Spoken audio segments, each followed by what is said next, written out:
Welcome everyone to the Talk to Me United podcast. My name is Andy, and opposite side of the screen is Ali. So this is our Sutherland and Forest review. So Manchester United, Sutherland 0-0, snooze fest, trash game. But Manchester United 3, Forest 2. It is confirmed Carrick is at the wheel. United finished third in the Premier League. Champions League is secure for next season. We will break down the goals from the Forest game, look ahead at Brighton, and of course, our summer transfers. Ollie, what are your thoughts after the past two games? Yeah, so Sunderland really boring. Not gonna touch too much on that. I mean, I think Le Mans was pretty. He was decent that game, was he? Yeah, I think so. But that last game, that was. I think everyone was just trying to get Bruno's on his assists. I thought Leach had a good game actually. I thought he played quite well. Even though I want Aiden Evans starting, I think it's probably more about Carrick probably wants Leach ready for the World Cup so he can get some like minutes in his legs. I still would want to see Heaven take some part in the last game. Yeah, and obviously Casemiro's last home game. Again, I thought he played well. Bruno assists. There's so much has been made about this. Assist record. Like when Henry had it, no one was talking about it, and then obviously De Bruyne, and then we were texted to the game. We were like, "This is cursed. This is cursed." And Bruno, man, Bruno. And Booms could have had so many goals. I think what I found interesting is that, and I'm going to touch on this one when we do our analysis, is when Sesko isn't playing, there's no player on the last line of the opposition's defense. Bruno, he's trying to orchestrate in front, and Mbumo is coming to feet. And I said this last time to you, Cunha is very much in like a center mid player, like in the central midfield position. He's helping link up play. He's an extra body in midfield, quite narrow. And then he has, that freedom as well as all the other attackers in Carrick's system. That front four you can put Dallo in there, Ahmad will go cover for him, at right back. Cunha will come in.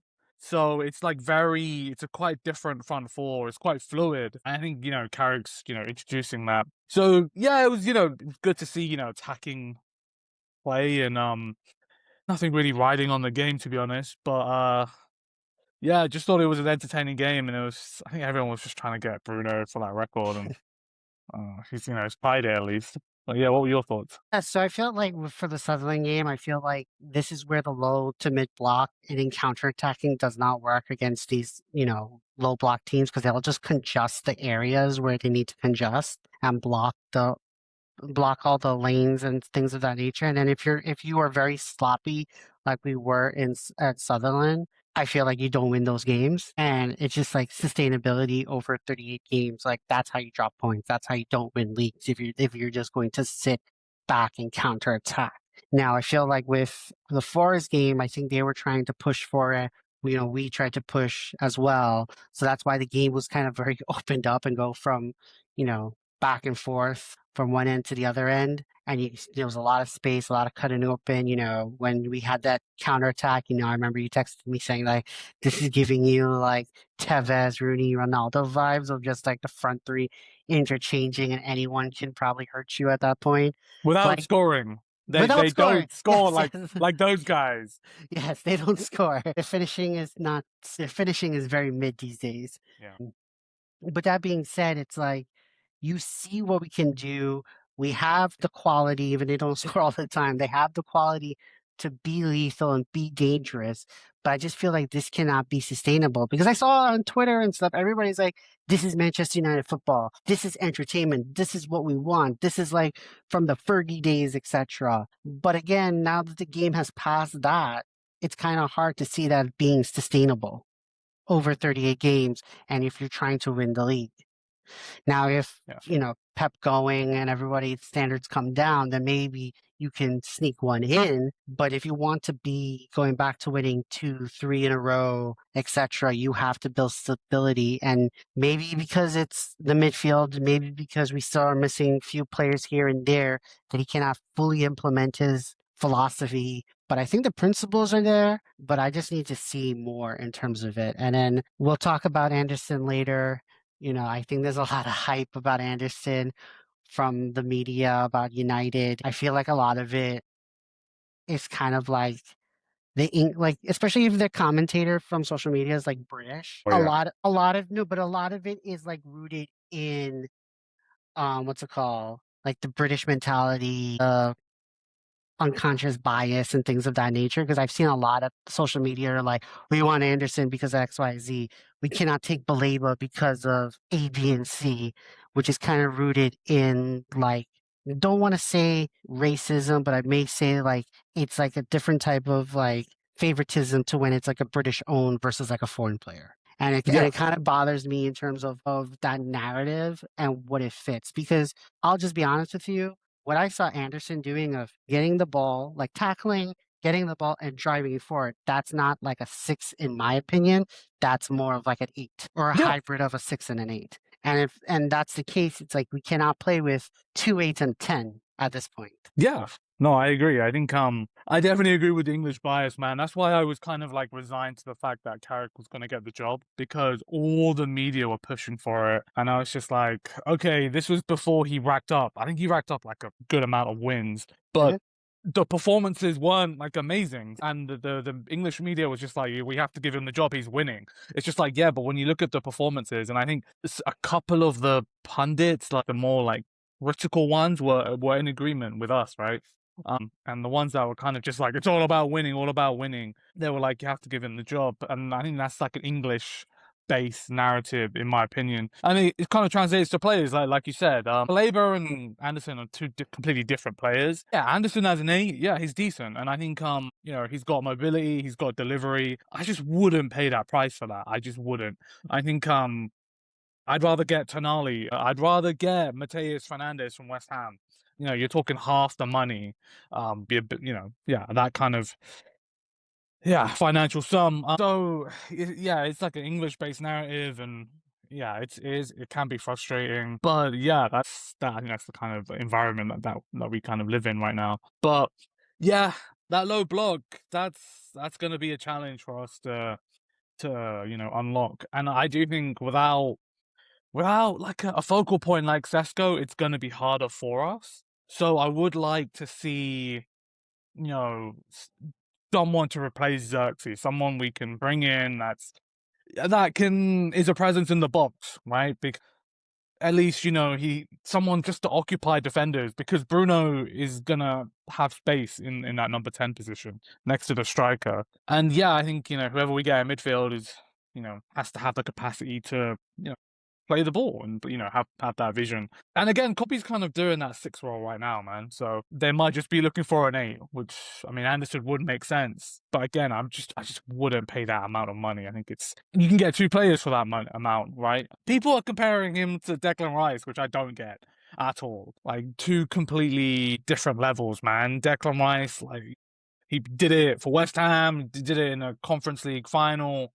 He was performing pretty well, good level. And yeah, I just think he has more in his locker at that stage before he moved to Arsenal. But yeah, that's the English narrative for you, man. Yeah, because it's like the whole thing about Baleba is like, oh, he had a bad season. I don't want that. But how can you judge a person on one season if that's the case? I think Baleba, like, Baleba to me, like, I know you're so set on him. He's just the reason why, like, the only thing I'm seeing from Baleba is he's going to bring mobility. Like, that's his biggest asset, right? Passing through the lines, he's not as good as the other midfielders that are out there, right? I don't like when I see him at Brighton. Yeah, that last season it was a bit better, but people are gonna catch on to that. Players are going to catch on to how you play, and he hasn't really adapted this season. Opposition, like Caicedo has done it at Chelsea and at Brighton. Caicedo's not had that dip. I like Baleba from a mobility standpoint. If you ask me honestly, like I think Anderson has more in his locker than Baleba. I think Anderson's a more well-rounded player than Baleba. No, and that's fair. But it's just like, what's the profile? Are we looking at a six or an eight? Because if it's an eight, we're talking about mobility moving forward. But if we were talking about a six, take the ball, break up the pass, carry the ball forward, it's like different personalities. But also, too, you got to remember, we're playing more games next season that you still need a Baleba in your squad.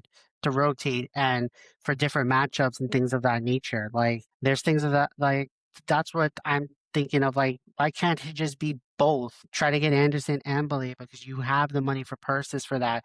But I think people don't know what Anderson, like some of the other channels, like don't know what Anderson is and don't know what Baleba is, and they're just trying to take a square and a circle and try to put it in the triangle peg, right?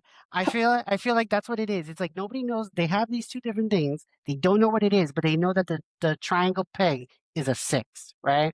Or a 6-8 hybrid, right? And But they're like, trying no, to no, no. Here's it. take it.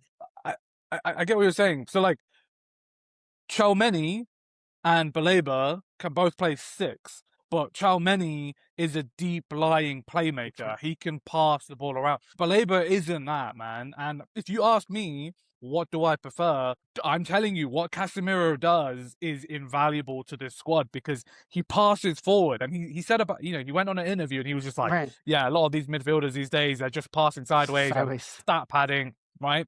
But like, he knows that the hardest thing to do in football is to pass forward. And if you can pass it to Bruno and to Cunha, they're going to make things happen for your forward line.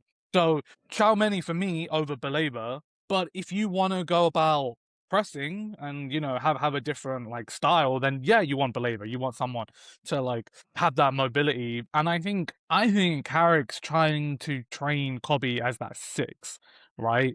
So then now you're thinking, and Kobe's a link six. He's someone he's not Right. gonna like play make, but he's gonna link to your eight. And so it's I think you can have a different profile six, and you got these two players, Chalmeni and Baleba, that offer you that. Anderson, I think he can come deep and collect the ball. It's not his biggest skill. He's so much better at pressing. We highlighted that, right? Mhm. He can go out and he can press forward. Yeah, so I think it's just like where does Kobe fit in all of this? And yeah, it's kind of like just what your style is at this point. I really like Mateus Fernandez as that eight. Mhm. He can progress the ball really well. He's got a decent shot. He kind of reminds me of Bruno, like when Bruno like first came into United, except wasn't as forward. He's a bit more like in the middle of the park. Mhm. But seeing familiarities with that, and I would quite like him as that eight, as a cheaper alternative to Anderson. Personally, I'd rather have Mateus Fernandez, and then yeah, I'd rather have Chalmeni over Baleba. So No, that's fine. yeah, And I think, if you gave me three options for my midfield, right? It's your Many, Tonali for the six, Baleba, and Fernandez. Because I feel that like you know, there will be times in the games, right, what where about two? If you had to pick two, if I had to pick two, I'm gonna ride and die with Baleba yeah, I and know you are. Many. Right. You're But my leaving point, Tenali out. That's criminal, bro. I mean, Tenali's no, not coming to United, but I'd pick him over Chalmeni if I'm honest. right. No, that's fine. I'm talking about like we both agree that Many and Tonali can play the same similar position with similar attributes, right? What we want as our prolific number six, correct? Yes, I think Tenali does everything better than Chalmeni. That's fine. Yeah, But we're talking about somebody who can park in front of and the play make and break up. Yeah, play, right? Sits in front of the yeah, center backs, do all of that, right? We both yeah, agree that Tonali and Many can do that, correct? yeah, yeah. Right. So that's one. And then I feel like you need a progressive E to come take the ball, pass it forward, or bring it up to. I don't see Belabor as progressive. I He can don't. take the ball from the top, Okay, from the center backs, and run all the way down to the pitch. He has done that. like mobility progressiveness or passing progressiveness. Mobility progressiveness. Well, I actually think Because that you get like what's his name? Toby Collier has the capacity to do that. I think running power is easier to replace than someone like Wharton who can thread balls red in. balls and break Threading balls lines. in is the hardest thing to do in that midfield. Like running power, listen, that's not I don't see that as that difficult. That's just, like how much you can run, right? Like I think like when the ball's at your feet, that's it's harder to do. That's how I see it. I just feel like when you win Champions League, you can get all that mobility, all that space, so you could just take it and run and get it in. That's why I feel like You Blame PSG style. yes, but Yeah, but that's PSG are a freak team though, man. Like all the whole team presses at the same time. I know, but that's what I'm saying to you is that because they're going to be in game time situations where, we saw it this past weekend. When everything was clogged in the middle, where did Bruno go for his 20th goal? He was out on the wing. He went out into the wing and curled it in to the box, right? There are going to be game situations where he's going to play on the wing or play as like the deep eight, right? But you're gonna have to have people in head, and that's where it's like, okay, you get Baleba and you get Fernandez, and in those types of game situations, they could be more advanced. Bruno either is deep, threading balls into them, or out on the wing. But I feel like you're going to have game situations where you're going to need those types of midfielder profiles, and I feel like that's like a difference from like this season because of the lack of depth and the lack of like Yeah. skill set, etc., from what we have right now. Yeah, yeah. I think, listen, yeah, in the perfect world, Gnarly, Baleba, Mateus Fernandez, absolutely, right? I do agree with like that profile that Baleba has, energy, right? Hmm. 100% we need that, 100%. But like just talking like out loud, I'm now thinking, what's the easiest thing you can replace it from the academy? And I think that is someone with Baleba's profile, which is running up and down, like running because, dying for the shirt, you know? And I think that technical ability that Mateus Fernandez has is more of a rarer skill than Hmm. what Baleba offers. And I haven't seen Kone, I haven't seen, like, obviously we know what Toby Collier can do, but like, Apparently, Jim I can't pronounce his name. He's like an under U21. He looks like a baller in terms of like going up the pitch, doing some of like the passing that Cass can do, passing through the wow. lines. They're very high on him. He's like outside of the Fletcher twins, outside of their Nepo, Yeah. he's like the next up and coming outside of those two. But like, so I think progressing the ball and like at professional level in the Premier League or in the Champions League is completely different grade to under 21s. Like it's Mateus Fernandez can do that now, right? We've seen that. Darmian and Ali have been doing it for years. So I think like that those passing through the lines and things at this professional level when the pressure's on you is completely different to under 21. Which is why you don't see that many midfielders being given the chance. And Cobby's been given that because he's picking up, man. Like he hit a long ball like last game and I was like, what? It was like okay, right? But it's like, okay, I like Mhm. to see it. And yeah, I think they're gonna try to put him as that six, which is gonna be interesting. And I hope he doesn't go to the World Cup because I feel like he could use the He's summer definitely off. going to the World Cup, bro. Mate, at this point, he might start one of the games. At this point, he's balling Yeah, out. Like yeah. it's Game between him or game Anderson. three. The other thing is I don't think him and Anderson can play together. No, but a lot of our social media accounts think they can. Bruno, Yeah, I don't think Kobe, and so. Anderson, I don't and think then that's they're a good mix. and then they're like taking in the cryptic Instagram like pictures for Anderson. But It was yeah, like, well, picture of him and Kobe. So they're gonna play together. It's like, no, we will get cooked at that point. no, yeah, I don't. Unless you Yeah, put in it, unless you do a diamond, unless you do a diamond formation and just have someone there to as like a true number six and have them two play as a two eights, then fine, but not in a midfield three. yeah. We're not really playing midfield three because Bruno is gonna be playing as that second striker. So, Right. I don't think that's gonna change. Mhm. I think the Carrick's going to go very narrow. He's got Cunha and Dorgu on that left hand side. That's going to offer him that. He's got Ahmad. I think Ahmad's actually.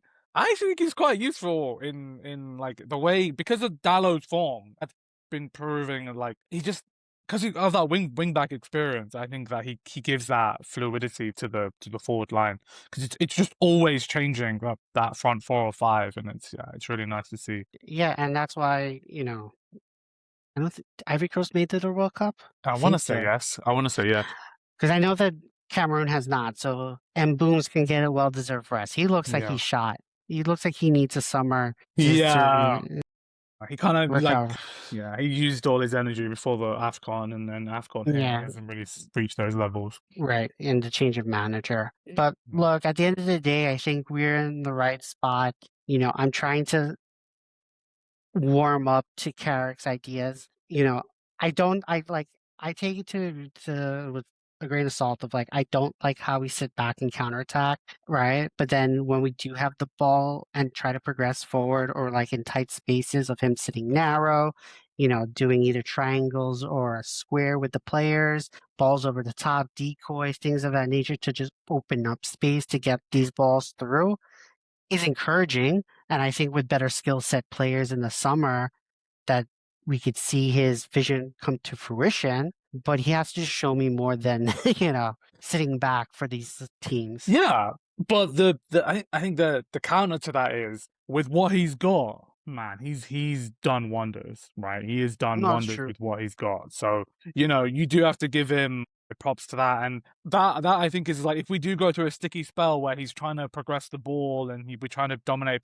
possession, he can almost just go back. Okay, let's just go back to being counter-attacking, right? Let's like give some of these new players, like these midfielders, some time to get into the squad, Hmm. not go like full Eric Ten Hag and like try to like play out the back and just mess everything up against Brentford. But like I think with what he's got, he's done really well. So you do have to rate him for that. And I like how he's making this attack fluid. It is nice. It's so interchangeable, and that's not an easy thing to coach. And the defensive work he's done, it's good, man. We're like when we get in our positions, we're a decent defense. We're not top, but we're getting there. I see Jonathan Woodgate.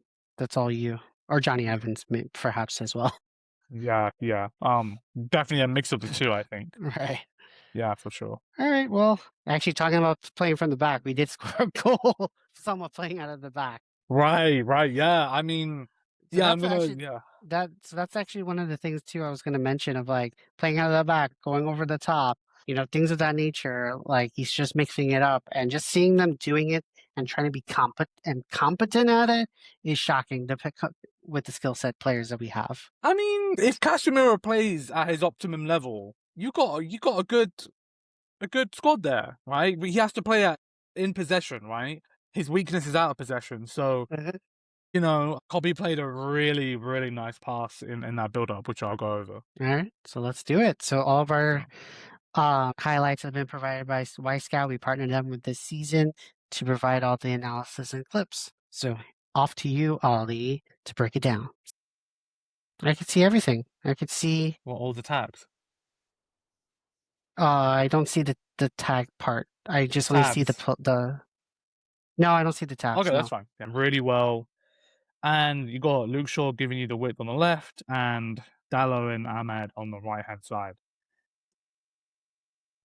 And as soon as this ball is being played into Cass, you can see he's already shaping up to hit that over the top long ball. And Bruno can see how he's shaping to hit that. And he's going to make that run in behind. You can see that we have 4 players here on the right hand side in this kind of square. We've been doing that a lot under Carrick. Like we've been overloading one side. And this is why I think like Dallo and Ahmad have quite a good relationship. So Dallo makes the overload. And then when this is in, you can see our 4 attackers, Ahmad, Bruno, and Boomer and Cunha. So Cunha's come all the way from centre mid to go back into that left attacking midfield position. So that's where his energy and his mobility are really important, both in build up and in, attacking the box. Comes out and Bruno gets the ball back in, and Luke Shaw, you know, on one side, Ahmed on the other, and then this is a bit more of a familiar shape. You got Bruno and Mainu as those 2 midfielders covering, and you got Dallo in one of those attacking 3 positions. So this is what I'm just talking about, the fluidity of the attack. And Luke Shaw, what a hit into that corner. There was an angle from behind the goal that just showed where that like flew in. Oh, it was insane. Great goal by Luke Shaw. Great technique. What are your thoughts? Luke Shaw's trying to get himself into the World Cup, man. I don't think it's gonna happen. Yeah, I know. No, this is a great goal and great build up leading up to it. And yeah, it's just like I like to see numbers in the box and just to create overload and chances. So this is good. And by the way, these new jerseys, the stripes are too thick. It bothers me. I think Adidas have done that for like all the Everyone, they did it for yeah, yeah, they did it for everyone, but it's just like yeah, they this is are just too thick. bothering me. Yeah. I think on the short sleeve it's okay, but on the long sleeve, definitely no. It's like you could see Ahmad. It looks like he's just wearing a white t-shirt, like on the sleeves. Like seriously. That's so true. That's facts. So it's a set piece, taken short, and Anderson just completely bodied Ahmad out of the way, rolled him. And this delivery, right on in that danger area in between, in the 6 yard box. And I thought it was an incredible delivery. That's what Anderson does have in his locker. He's got a good delivery. And it was a pretty easy header to score. And, Ahmad just got rolled, too easily there. But you got to give credit to Anderson there. I thought he did a pretty good job there. What are your thoughts? This is how Anderson gaslight the whole Man United community. That's it. Okay. This was a bit of a controversial one, and Bumo's goal. No, it's Cunha's goal. So we got 3 at the back here, and then we got the 2 in midfield, Cass and Kobe. And then this is what I was talking about.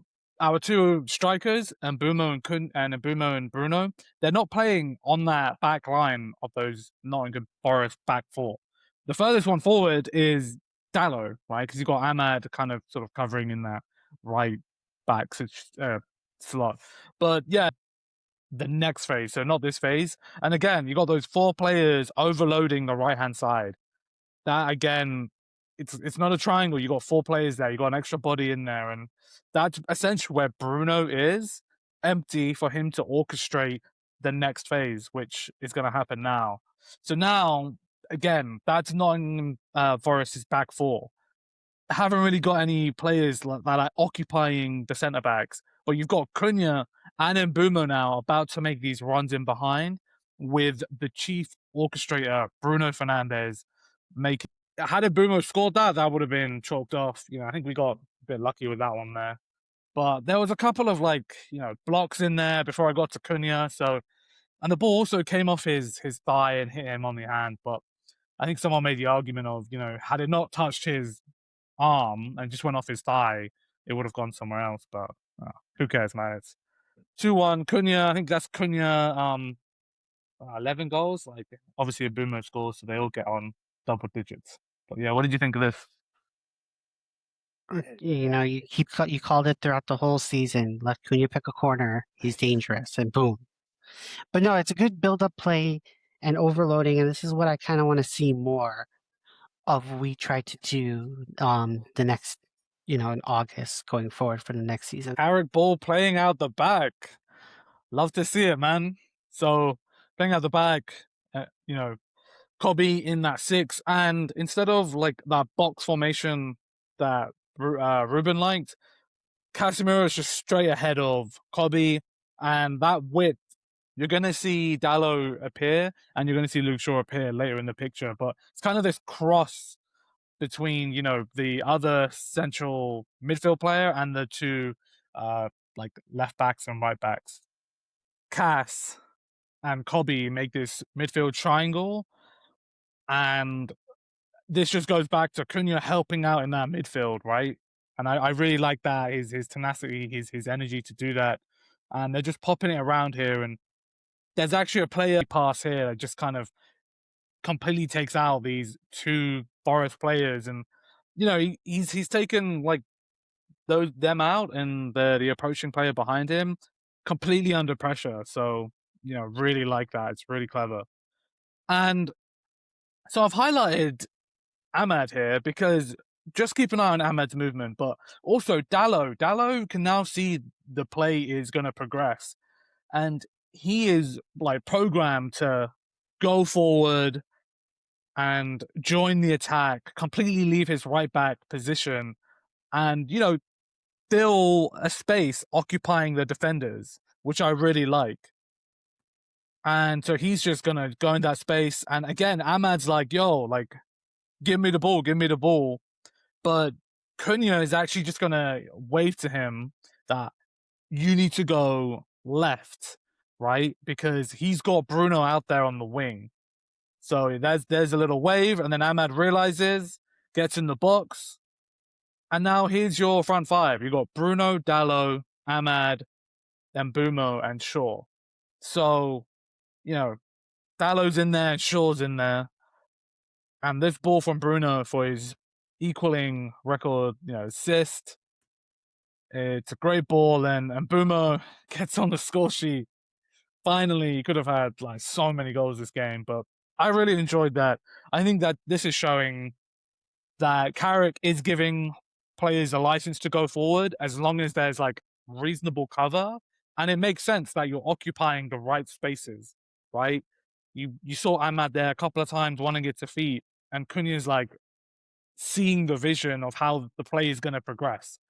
Because if he gets that out to Bruno, Ahmad can occupy a space in the box where he, once that ball is crossed in, he could potentially score as well. So really like that patience from Cunha, delivery from Bruno, and yeah, the intelligence of Dallo and Ahmad there I really liked. What are your thoughts? Great goal. I like to have the progression playing as the back.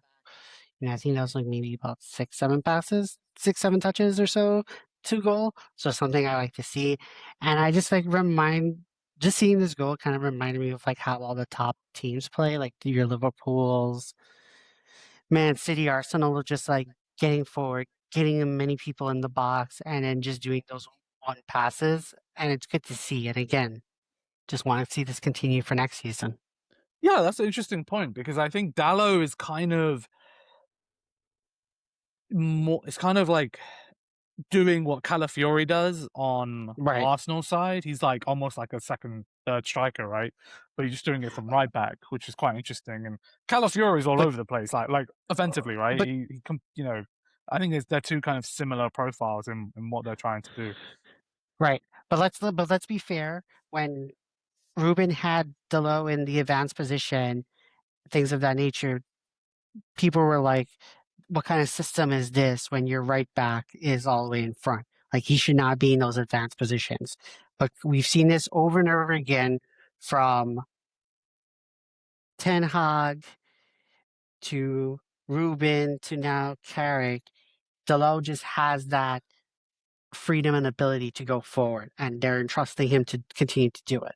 Yeah, I think. So, Well, I guess like Ten Hag, it was more he was kind of doing what Cunha did, right? Cunha's doing, which is like being in that midfield. I think now he's literally on the last line of the defense, right? Um, and I'll be honest, like he gets in some great positions, Dallo. He just has no execution. If I was a defender, I just wouldn't mark him. um, but yeah, I think Ruben had his own like spin on it, but I think Carrick is literally just saying go and attack the space, and then the midfield and the centre backs just have to sort of reorganize in case a counter attack happens. But yeah, I like the fluid like change of positions. That's all the back four back in position. I think they're in a decent position there. Yeah, like the midfield is kind of missing at this point, but there's no one there yet until that next wave comes from the Forest players. And once this gets played into Anderson, this is so intelligent from Gibbs Wright. You just got your, three of your back four, really good delivery into Gibbs White, and turns out to be a really good finish. But yeah, hit on the counter, just that protection, was just missing. Kobe, was trying to, he wasn't exactly in front of the defense, which can happen sometimes. But yeah, what did you think of that? no, great analysis. I just think that, the dead space between Boob's case and Kobe, it's like that's what got us. Like I felt like somebody should have at least read that pass better and put some pressure. Either Cass and Kobe either read the pass better to put an attempt to block it, and then and Boom should have at least put a little bit of pressure and not lose Gibbs White there. Yeah, I think But other than yeah, I agree. I think positioning wise, right. yeah, Kobe and Cass. I'm not gonna blame Bruno. But like, yeah, positioning wise, they didn't get it right. Yeah, and Mhm. yeah, I agree. So what we're gonna see in this clip is Anderson's gonna progress the ball to the next line of attack for Forest, and you're gonna see Casemiro is down here when he should be next to Kobe, and Dallo should be where Cass is, and Ahmed should be where I think there's Jesus is. But Forest are generating an overload in this position, and the communication just isn't right. And you're going to see that Gibbs White ends up getting free. But I think this is a bit of an issue for Manchester United, just in terms of not having that mobile six that can cover the ground quite quickly. Because, if we had someone in that position, then Kobe could have, pushed up a bit further. But I think Carrick is trying to figure out a way of essentially getting Cunha to be more narrow, as well as Ahmad, to kind of congest the workload of Kobe and Cass. So sorry, gets to Gibbs White and Le Mans. What a save! This is, are you Schmeichel in disguise? Like incredible save, top keeper, and then this from Kobe. He's he's getting pressurized immediately, and he just walks from Bruno. He's got eyes at the back of his head. He knows that's where the space is. How can you get that ball there? A 10, Cunha in disguise. And we're in a 4-on-3 situation here, and you've got I want to say Carlos Tevez and Bruno making that run in behind, and Cunha sees the vision. Are you Peter Schmeichel in disguise? That's a good one. That Uh, is a good I one. I do, yeah. enjoy. I think Cash should have been there. Amat should have been there. Dallo should have been there, and then that's how we would have avoided it. But obviously, they had which it could have been Baleba. But you're saying Baleba's an 8? 8. Really? Whoa. Okay. I would say 6. Uh, Yeah, but I guess that's like how you look at it, right? Thank you again, Ali, for breaking down the clips. I don't know, seeing those clips make me think Carrick can cook for like the first time. Yeah, without pressure. Right. Yeah, and it does resemble some of the old United, 100%. But that's because the attacking players are given freedom of movement and interchanging of positions. But we are gonna see when it comes to pressing and when it comes to in ball possession, what are we gonna do? Because that's gonna be, 60, 70% of the games. We can do the counter attack stuff fine. So, I wonder what his like press is gonna be like. Like, is he gonna go down the route of like, yo, I want to press? Like, I don't know, man. I'm really intrigued to see what he's gonna do. He doesn't have to. Like, there has to be some sort of press, but we don't have to be like a pressing monster. You know, I think in So possession, I trust him more because of just who he is as a person. So I feel, the vibes I get from Carrick, because how, especially when we're in possession, he goes into like the 3-1-6, essentially, like Ten Hag used to do. I feel like maybe he might just be like what Ten Hag was supposed to be like, right? But what is still missing is the press. Like I totally agree, because I feel like Ten Hag was like in possession, you set up in a 3-1-6.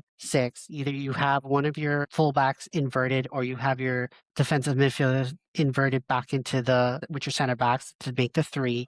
And then you have your 1 and then your 6 attackers, how we shape move. And I felt like, he always wanted to press as like a group where you have both your striker and your 10 pressing alongside your wing. So you have a good 4 to press. So that's where I wanted to see what would Carrick do in terms of, is he going to do that in the 4-4-2 where it's the 2 strikers and your wingers press? Or is it just going to be the two and then apply some pressure with your midfielders before they track back? Like, I just want to see what it's going to be like and what's the personnel it's going to be to bring it into fruition and to bring it as a whole.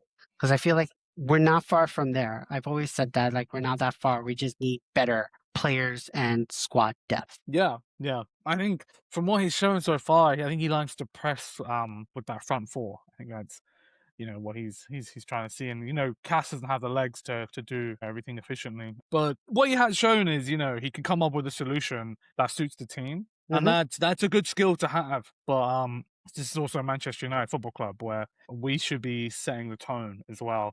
I think setting the tone is what he needs to correct and he needs to introduce moving forward. Hmm. Yeah, this is the biggest transfer window for like at Manchester United. I think last summer has helped us get in this position, and now what does the board want to do? Do you just want to be getting into the Champions League spot, or do you want to be challenging for the trophies? And just be challenging for the title and things like that. Then you gotta get the recruitment right. So yeah, just gotta do Well, that. we're And I two think, years away. We're 2 years away from Project 2028. They want to win the Premier League but for like the yeah, for the anniversary. But like I think Mhm. the reason why this one is so big is because we got so many more games. So you need bodies in. Like once if you do happen to challenge for the title, next season, then you're just adding in like a couple players that are like top level in next summer. But you need to get good quality and bodies in now, which is why I think this is probably the most pivotal because it can either go north or it can go south. So, Yeah, we need an Arsenal type of summer where you get 7 to 8 bodies in. But we know the team in the past, they only spend money when they're not in Champions League. When they're in Champions League, it's penny pinching. They're only just going to add like the 3 or 4, maybe even 5 players, and then leave the rest out. But I yeah, do have some good news for you. So we're filming this on Tuesday morning. The Portugal squad just dropped for the World Cup. Guess who's not going? Dallo, No, Fernandez, Mateus. So he's not the price, going. he's not going. That's shocking. How is he not So, going? Wow, so there you go. mad. Breaking news on the pod. Yeah. I wonder how. I mean, you kind of think Portuguese, and you think if you're Portuguese, you must like United, surely. Yeah. So that would be great for us, but I mean, I would have thought he would have been good enough to get in there. But I guess you got Vitinha, Neves. He likes Neves, Costa, Yao Neves, Vitinha, Fernandez, and Silva. That's his midfield. He's bringing an extra goalkeeper and way more defenders and attackers than midfielders. Wow. Well, I guess you know what, Bernardo Silva and Bruno Fernandes, they just run for years. Right. Yeah, they're quite and Vitinha and João Neves, like they're all like machines. Yeah. So Exactly. yeah. Oh, all So right. Well, therefore, we got to the price sign him, can't go up man. too. The price can't go up too much. He's not a World Cup player. I still think they're gonna want 7. If they go down, they have to raise 100, but they have so many players they can sell Well, them for Bowen like will go for like 30 mil, yeah. 30, 40. Juve, listen, we need a left back. Listen, left back and 2 center mids is the absolute priority. I think once we get those 3 in, then you can see what the market's like. So, No, for sure. yeah. And then our left winger, unless you think Patrick and I like that. Yeah. Cunha. I think I'd rather focus on a striker. Xerxes has to go for me. And then it's like you do need. See, this is why I think M Fernandez would be great because if Bruno picks up an injury, I think M Fernandez has the ability to play in that position. So that means and it's just like, what do you do with Mount? Like, I would sell him. I would sell him but I don't think anyone's gonna buy him. Like Fulham, you always look to Fulham, don't you? No, his daddy's gonna buy him at Coventry. I'm not sure about that. Like, is he gonna sulk and be like, I want to play Champions League? Like, look, he's not getting into this United team. Like, he's just not. Like, I don't see what position he's gonna play. he can only play Bruno's position or Hmm. the left mid position, and Cunha and Dorgu are just like streets ahead of him. He's just not that good on the right. He can't play in the centre mid. I've kind of crossed that off now. I'm like, okay, I seen Yeah, you there. You look completely lost. That's the bit I missed on the Sunderland analysis. Mason Mount, you looked lost, completely lost in that midfield, which shows you how good Kobe Manu is. Come on, bro. that is all fair. Yeah. So now we face Brighton, last game of the season. Hopefully, the label comes soon after, in my opinion, but we will break it down for you next time with that. And then I think we will also do a very in-depth, you know, transfer, who do we want type of thing content. Well, one more game left. We're third place. I think, play the kids at this point. But it was a pleasure, Ali, and we'll talk to you guys on the other side. Yeah. Peace. Peace. Good.